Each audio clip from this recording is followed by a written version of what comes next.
Okay, so we are doing day 3 of vectors, and what we're going to do to start off is we're going to do the last two problems from day 2 that we didn't have enough time to get to from last class. Okay, so this is a good warm-up to jump back into what are vectors about, what are the pieces, how do we solve them, and it's a good prelude of what we were going to be discussing today. Alright, so number 7, it says the items below show additional problems where vectors are given in terms of their magnitudes and directions. So magnitudes are given, and so are their directional angles. Okay, what angle are they traveling at? And remember, this is in relation to the unit circle. Okay. In each case, resolve these vectors into component form, and then find the resultant. So my goal is to put this in component form. So we're looking for what are these x, y components of these vectors. And remember the notation with vectors as far as not parentheses, but with these sideways v's, if you will, for vectors. Okay? Alright, so to get the x component, you're going to multiply the magnitude. Okay? So we're going to say the x component is going to equal 5 times the cosine of whatever this angle is here. So the cosine of 140 degrees. And the reason why we're choosing cosine is because cosine is the x. Alright, so to get the y component, we're going to do the same thing, the magnitude times, but this time we're going to do the sine of 140 degrees. Okay? Oops, let me put that inside rather than outside. So 140 degrees, 140 degrees, just like that. And let's see what we get with the calculator. So we're going to go 5, 140. So new document, press 1. Real quick, I'm going to press home 52 and change it to degree mode and make it my default. And then 4 for current document. And now 5 times the cosine of 140 degrees is going to be about negative 3.830. And if I do the same thing with this time with sine, I'll say 5 times the sine 140. Whoops, I have to press Control Enter. I get 3.214. So let's go ahead and come back here. And the components are going to be negative 3.830 and 3.214. And these are x and y components. Now let's go ahead and find the components for r.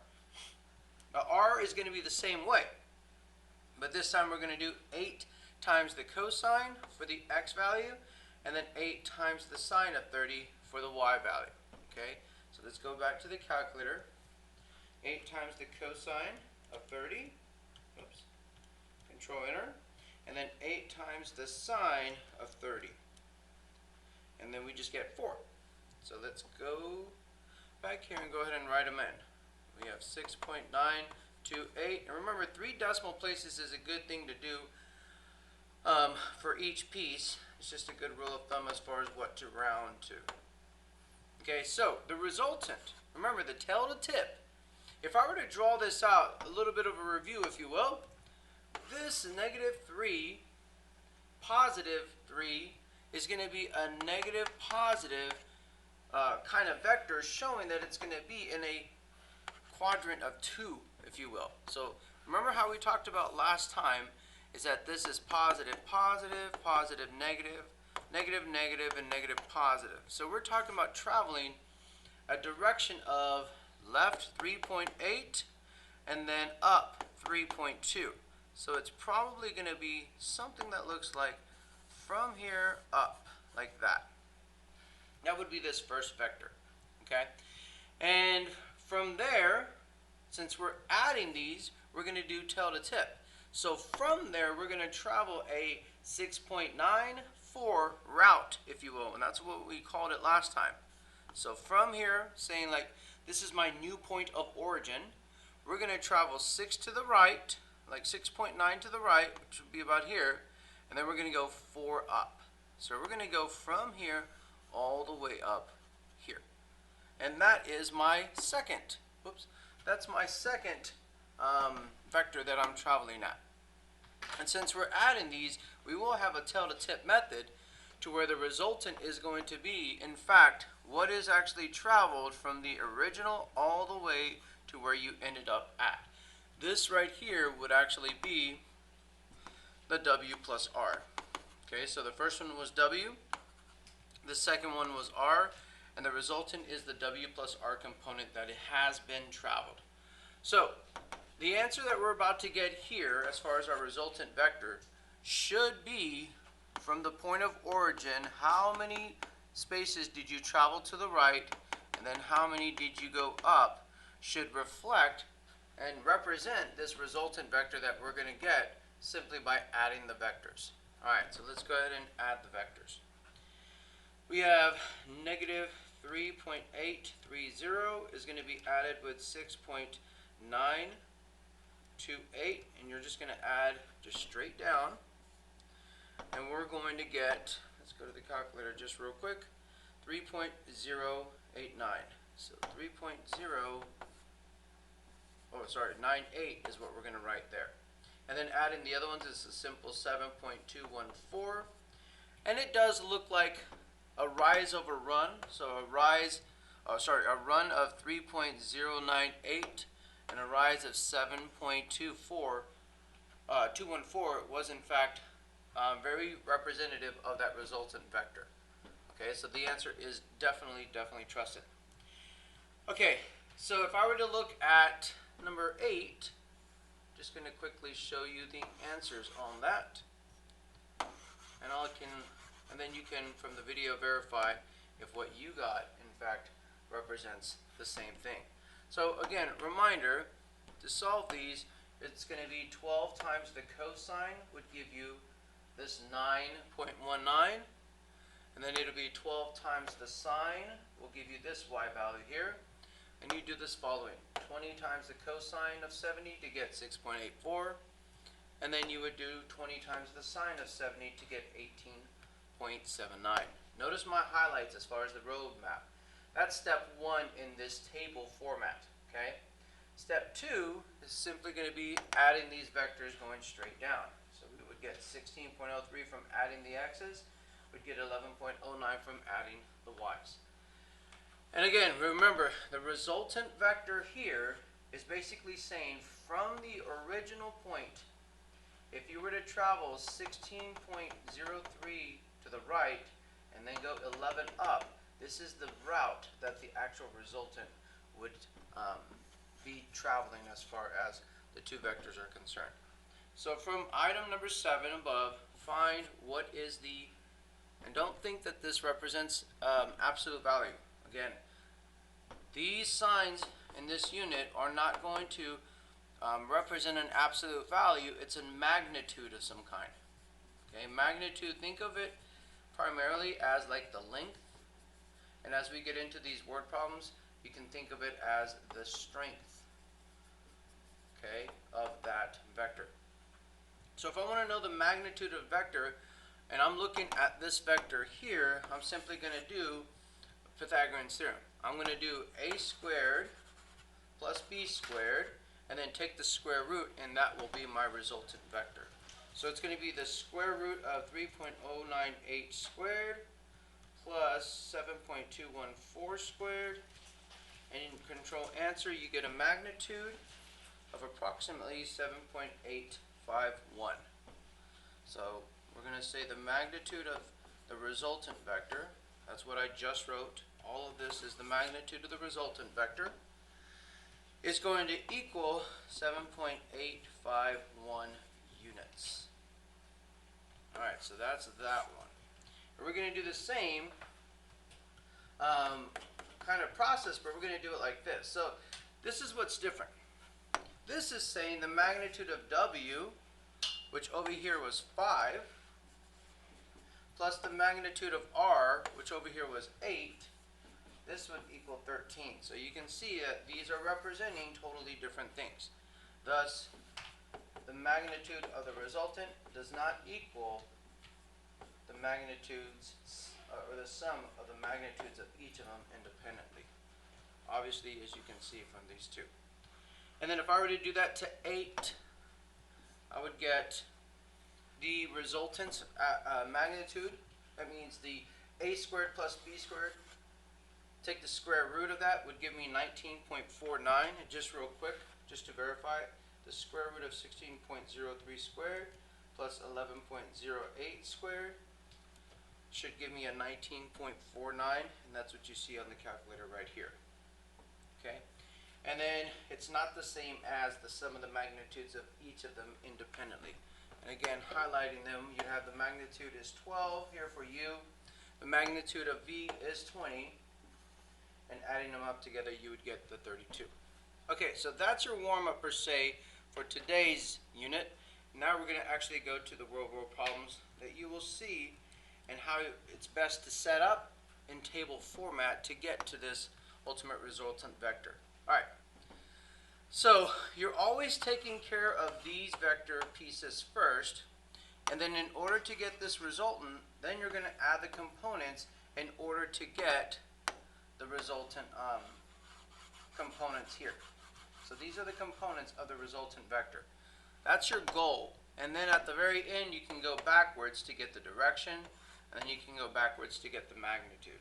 Okay, so definitely understand the order of process that you'll be doing this in. Now, this first step on the last problem, these two pieces were given in order to get the components. Now, sometimes you can work backwards, and simply to get the magnitude, you're going to do the a squared plus b squared, and then take the square root. Okay, so careful, because you have to be in parentheses, otherwise these negatives will get you. And it's going to be negative 6 squared plus a 0 squared. And then whenever you take the square root, you're obviously just going to get 6 is what you see. The key is make sure that you're good with putting this negative in the parentheses, or it will be incorrect as far as when you add those together. Okay, so the magnitude is going to be 6 units. And then over here, by doing the 0 and the negative 3, it's going to be 3 units. If you wanted to do the math, you would see 0 squared plus 9. When I take the square root of 9, I simply get a positive 3. Notice that the magnitudes are going to always be positive. So this is a good interpretation to understand. You're not taking the absolute value, but those magnitudes will always be positives in that regard. Okay? So looking at the direction, this is going to tell us as far as, is it going to have a negative strength or is it going to have a positive and stuff like that. And we'll look at that soon with problems, but it's saying in relation to the unit circle, what direction am I traveling? Okay, and just keep in mind the direction is 0, 90, 180, 270, and everything in between as far as the unit circle is concerned. You're just trying to get like your bearings, if you will. You're trying to get an orientation of where am I going to travel and at what degree am I traveling. Alright, so let's look at the angles that we're trying to find. In components we're given, we already know, we're given x and y components. So the one that we can use very commonly is going to be the arctangent of y over x. All you're going to do is take this y value, divide it by this x value, take the arctangent, and go from there. So let's go ahead and begin with that. So we're going to take the arctangent of 0 over negative 6, which is the same as the arctangent of 0, and let's see what the calculator gives us. Okay? So the arctangent of 0 is going to be right here. It is in degrees, and we get 0. So this is going to be 0 degrees. Now if I do the arctangent of negative 3 over 0, the y over x, let's see what we get. Oops.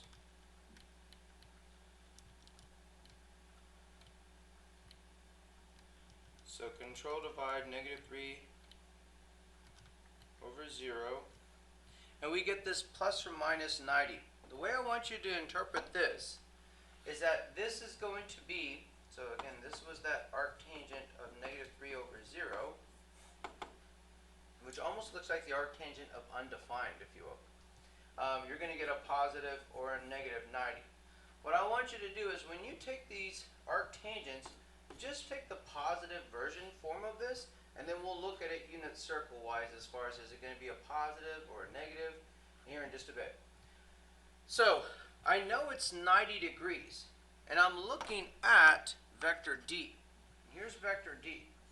And what 90 degrees means is that from here to the nearest x-axis, okay? So whether you are going to the right or to the left, if I look at it as an absolute value, it's saying that there's 90 degrees in between that. So if I wanted to know what direction D was traveling at, I could look at it as a unit circle and say from here all the way here would be 270 degrees. Or if I wanted to terminate there and I know that there was a 90 degree difference here, I could also say that it's going to be a -90 degrees. Okay, either one is going to work. The way I want you to do it, just to get more practice with the unit circle, is to write out that positive one. Always orient yourself from that 0 degrees starting point and get to where does the vector end. Okay. Now let's look at C, because C was here, and it's basically saying there's 0 degrees from this vector to the nearest x-axis. Okay, so that means you could have also been traveling this way. There's no degrees. Like you can't go to the nearest x-axis because you're on the x-axis per se. So when we got 0, what I want you to interpret is it can be 0, or depending upon where the actual vector is traveling, always remember I said this unit, I want the world to revolve around you. Here is your origin. So from 0 degrees, you have to travel 180, and that's the direction that C will be traveling at. So let me go ahead and clear up some of this and color code some of these vectors so that you can better understand. C is traveling, if here's the origin, at 180 degrees. Okay? That's the direction that C is traveling at. And now D, if here's the origin, is traveling at this 270 degrees. Okay? And because it's tail to tip right here, we're going to end up adding these vectors in order to get our resultant here. Okay? So we're just going to add straight down, and we're going to get -6, -3 components for my resultant vector. Which makes sense because it looks like it's traveling at a -6 down 3 sort of route or trajectory, if you will. Okay? So now that we've gotten this, remember how I highlighted at the beginning, this was our goal, was to get this, because from this resultant vector I can now go backwards and get these two pieces here, the direction and magnitude of this resultant vector that I'll go ahead and highlight in orange, since I highlighted that box in orange. Alright, so let's get the magnitude first. So it'll be -6 squared plus the -3, remember parentheses, and then we're going to take the square root. Let's see what we get. The square root of -6 squared plus, again in parentheses, -3 squared. Control enter, and we get about 6.708. 6.708 units. And if we wanted to get the angle, here we go. We're going to take the arctangent of -3 over -6, which is 1/2. Let's see what we get in the calculator for that. So the arctangent, control divide of -3 over -6, and we get 26.56. Okay, so this theta, if I take the positive form of it, it's going to give me this. Now remember, let me highlight this in green. Whoops. This positive, remember I'm always going to take the positive of this. It gave me a positive, but either way if it gave me negative, I would look at it as a positive, this is saying this resultant vector, if I start here and this is my origin, this vector's nearest x-axis would actually be right here. So this angle right here, if I looked at it as a positive angle, would equal 26.565. But again, to have direction, I'm talking about from 0 to wherever I'm going, which in this case is going to be about here. I need to add this 180 to this 26 little piece that I found from taking the arctangent, so I could get my total direction in relation to the unit circle. So when I add that together, I get 206.565, and that's what I'm going to write here as far as the direction that this is traveling at as a result. Okay? So let's do another one. Let's do, I'm going to highlight this as I go again. Here's F, traveling from here up. Then here's G, traveling from there where I left off to the right. And then F plus G. This is going to be my resultant vector. Let me go ahead and draw my resultant vector as far as what actually will end up happening. So let's say you hit a ball here, and the green is the strength that you hit the ball with, like a golf ball. The orange can represent the wind vector as far as the angle and the speed that that wind is coming to you at or affecting the ball with.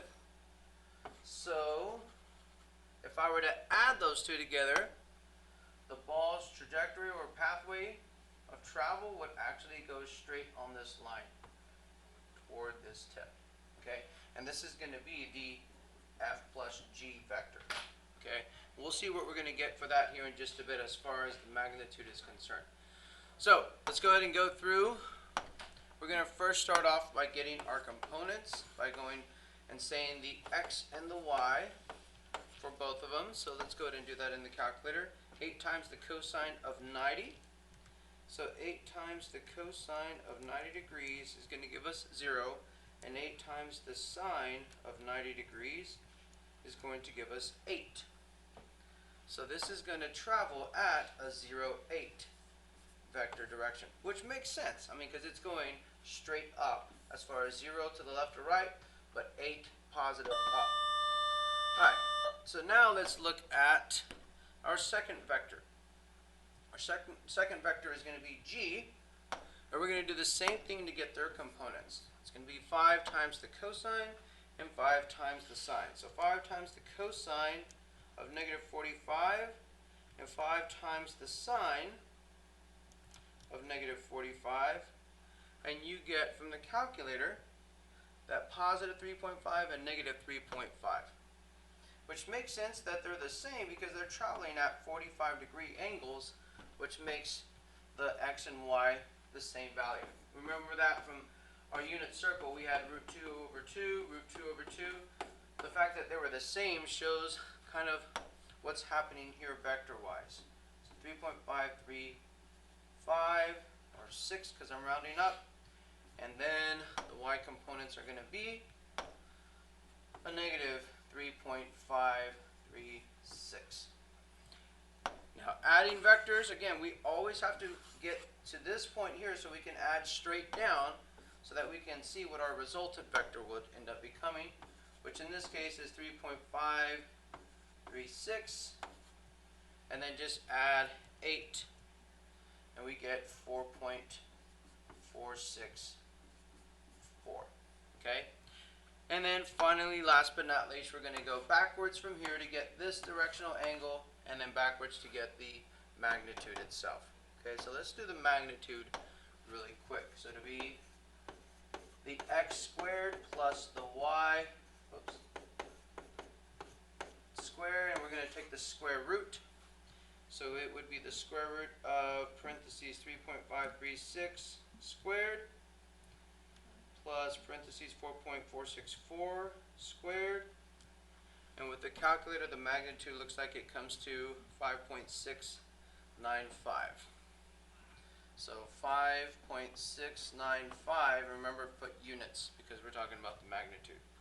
And then, yes, the directional angle. Here we go. We're going to do the y over the x with arctangent. So 4.464 over the 3.536. Let's see what angle this spits out in our calculator. So arctangent control divide of 4.464 over 3.536. We get from the calculator a positive 51.617. Alright, so again, this angle that we just got, if I'm looking at the resultant, okay, so if I'm looking at this pathway, remember, again, I can't say this enough, the unit revolves around you this time. In this unit, I want you to think that this origin, basically where you started, this is going to be the origin, otherwise you, from 0 degrees, that's what this represents. So from the nearest x-axis, which in this case would be here, this is going to be this positive 51. Okay? Remember the nearest x-axis, not the furthest one away, but the nearest one. And by looking at the picture, this is in fact the degree that it is traveling at. So I just want you to round your answer, and you would get that 51.617 as your directional angle. Okay, so now let's keep going.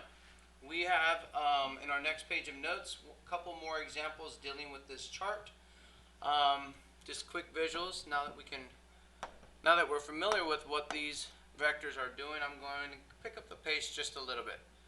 Notice that t, starting here, is traveling at a negative 90-degree angle. That means if this is 0, this is negative 90 degrees.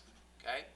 Notice that u, if I started here, is traveling at a positive 60 degrees. So that means from here, which is 0, if I went up positive 60 degrees, that's the angle of which they're traveling at. Visually, it's very important that you understand these directional angles. Okay, so now let's go ahead and pick up the pace just a little bit, because we now know what we're doing to get the answers when it comes to these, adding, and then going backwards to get our resultant's magnitude and direction. Okay, so we're going to say 7 times the cosine of negative 90, and 7 times the sine of negative 90, and you get 0, negative 7. Okay, and again, that's simply by putting them in to get your component vectors, or components of that vector. And then, alright, so with u, it's going to be 14 cosine of 60 and 14 sine of 60. So we have 14 times the cosine of 60 degrees, 14 times the sine of 60 degrees, and we get the following pieces. So let's come over here and we'll have 7 and then 12.124. And yes, getting the resultant is simply adding these straight down to get 7, and then plus, be careful here, it's this plus a negative 7. So just in your calculator you can just put that answer right here plus the negative 7 gives us this 5.124, and this is the direction, or sorry, not the direction, the components, otherwise the route that the resultant vector is traveling at. Okay, so the resultant would start here, we learned this from tail to tip, and would end up here, because this is going to be t plus u as far as that vector is concerned. And yes, you can see that there's a positive 7, and then there's a positive 5 jump, and that's the route that that resultant vector is running. Okay, so it is definitely trusting as far as what it looks like right now. Okay, so let's get the directional angle. It's going to be the arctangent of the y over the x. So I'm going to go to my calculator and say the arctangent, whoops, of the y value, which was 5.124. Oops, let me do control enter, or sorry, control divide. So this y value of 5.124 is going to be over 7. And we get a positive 36. Okay? Remember, no matter what it comes out as, I want you to interpret this answer as positive. And in this case, it is 206. So 36 degrees, 36.206. That means from here, from 0 degrees, it is traveling at, again, this is the x-axis, that's 0 degrees. That resultant vector is traveling at 36.206 degrees. So let's go ahead and put that here, 36.206 degrees. And yes, for the magnitude, it's just the Pythagorean theorem with those pieces. So we'll say the square root of 7 squared plus, parentheses, what is it that we got from the y value, which was 5.124. And all of this was squared. And we get a magnitude of the resultant of 8.675 units. Okay, so the three vectors in the figure above form a triangle. Use the directions to determine the measure of the angles in the triangle. So we've already done that as far as determining their angles. It says the magnitude of the vector sum t plus u can be modeled as the third length x. Okay, so you see what we got up here as our resultant, they're drawing a scaling triangle of x, representing that distance. It says use the law of sines or cosines to find x so that we can verify that in fact that the magnitude of this resultant vector is 8.675. Okay, so let's look at this.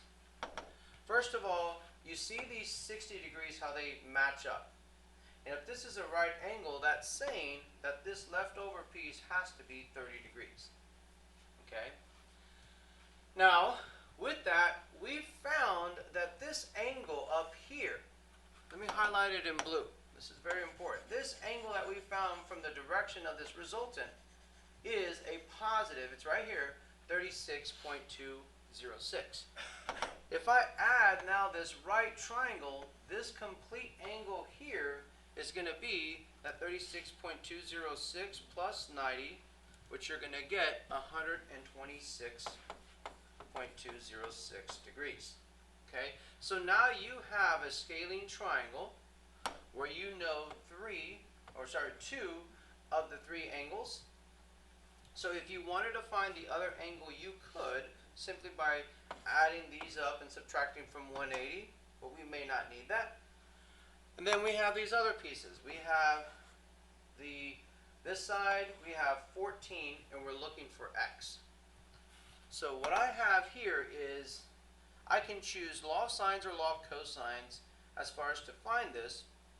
Let's try to use law of cosines. And the reason why I want to use law of cosines is I have this, let me highlight it in gray. I have this side, angle, side relationship that is shining on this opposite side here.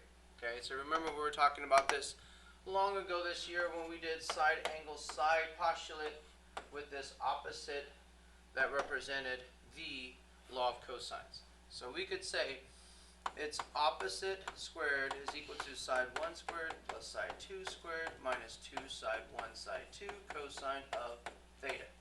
This is the law of cosines. I know it's been a while, but let's go ahead and put the pieces where they go.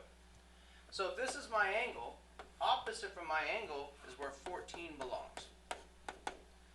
Now, these sides are adding or multiplying, so order doesn't matter. You could say this is side 1 and this is side 2 or vice versa. Just make sure that you just put the pieces where they go. So we'll say side 1 is 7, side 2 is x. So 2 times 7 times x times the cosine of what is this angle? We got as 126.206 degrees. So my only unknown from this entire equation is x.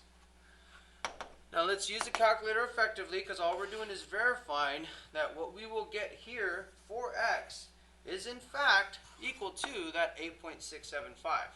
So let's do a solve feature. Remember, it's not in solve because we're not looking for the angle. And then at the very end we'll do comma x. We'll be done. Alright, so let's go ahead. I'm going to put it into my calculator. Menu 3.1. or type out solve, and you have 14 squared is equal to, okay, so a little refresher, the equals button is over here near the control button. So 14 squared is equal to 7 squared plus x squared. Whoops, that's not x. And then minus 2 times 7 times x times the cosine of 126.206 degrees. Close that and then do comma x, because that's what you're telling the calculator to do for you. And you get these two answers. The reason why you get two answers is because of the fact that you have these as squares. So whenever it square roots there at the very end, it has like a plus or minus to it. That's why you have two answers. But with that triangle, you cannot have a negative 16 feet or negative 16 inches length of anything, so the positive one is the answer, and you get 8.675. Let's see, because of rounding it might be a little bit off. Nope, that's exactly what we got when we did it vector-wise. So this is just showing you a different way to solve that length of that triangle, which now we're calling the resultant vector.